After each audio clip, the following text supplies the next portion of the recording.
back at Joe Biden's big speech on systemic racism today.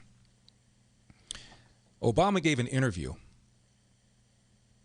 to a man named Ezra Klein, who used to be with the Washington Post. We're going to talk about Ezra Klein later on, but here's what Obama said, and I'm quoting. The challenge is when I started running in 2007, 2008, it was still possible for me to go to a small town, in a disproportionately white conservative town in rural America, and get a fair hearing because people just hadn't heard of me. They might say, what kind of name is that? They might look at me and have a set of assumptions, but the filter just wasn't that thick.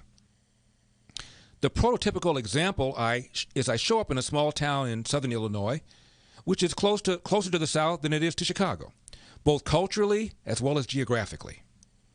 And usually the local paper was owned by a modestly conservative, maybe even quite conservative, usually guy. He'd call me in. We'd have a cup of coffee. We'd have a conversation about tax policy or trade or whatever else he cared about. And at the end of it, usually I could expect some sort of story in the paper saying, well, we met with Obama. He seems like an intelligent young man. We don't agree with him on much. He's kind of liberal for our taste, but he had some interesting ideas. And you know, that was it.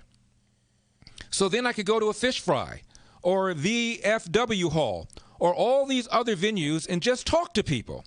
And they didn't have any preconditions about what I believed. They could just take me at face value.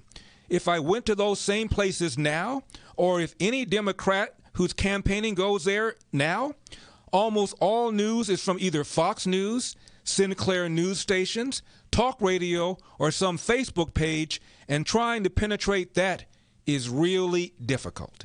End of quote. Getting back to the Barry Bonds story I just now mentioned, how obtuse, how clueless is this man?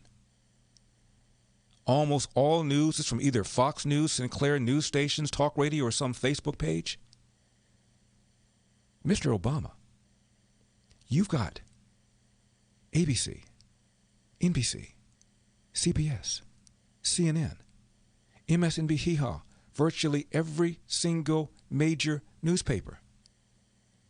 Professional organizations like the American Bar Association, the American Medical Association, all the tech platforms, Facebook, Twitter, Instagram, Google, Hollywood, academia, all of media. There's a book called Left Turn. We talked about it before. Written some years ago. This is before the dominance of big tech. Of the top 20 sources of news, 18 of them are center left. And you have all of the late night comics and all the monologues that they do.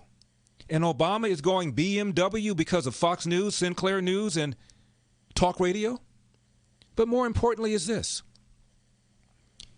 Obama is upset about the caricature he believes that people like him are portrayed by Fox News.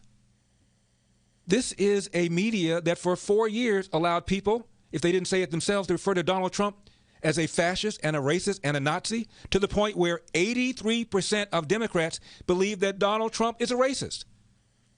Axios poll, 83%. 61% of Democrats believe all Republicans are racist, sexist, bigoted, and Obama has the nerve to complain about how Fox News, in his view, has made him and other liberals caricatures? What have you guys done? You've got America believing that America is bedeviled with systemic racism? You have America believing that women make less money for the same work that men make? And you have the nerve to complain about a handful of conservative outlets that provide some degree of balance? This guy is amazing. Talk about obtuse.